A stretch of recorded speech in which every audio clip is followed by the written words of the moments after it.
Hey everybody, how are my Glow Tarts doing today? I hope everybody's well.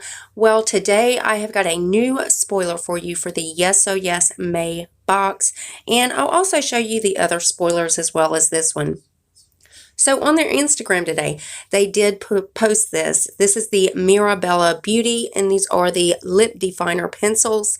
Now, you will get one out of the 5 shades here, and the different shades, I'll show you those. One is Smart, one is Cheeky, one is Tease, Moxie, and then the last shade is Nude.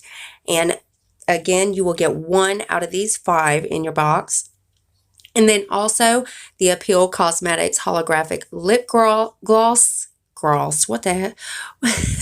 I'm going to quit, y'all. The lip gloss. And then you will be getting one out of these 4, the Masquerade masks.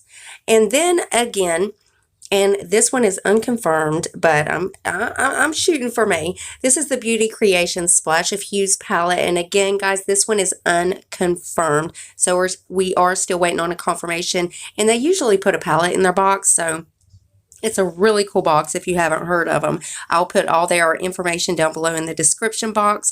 And also, guys, make sure your bell is on. That way you are notified every time I upload a video. You do not want to miss any spoilers. And also, rate the video. Give it a thumbs up if you liked it. Give it a thumbs down if you didn't. It doesn't really matter as long as YouTube sees that you're watching my videos. And one more tiny thing, guys, before you go. Go ahead and hit that subscribe button and join my Glow Tart family. We would love to have you. And I love you guys so much, and I will see you in the next one. Bye, guys.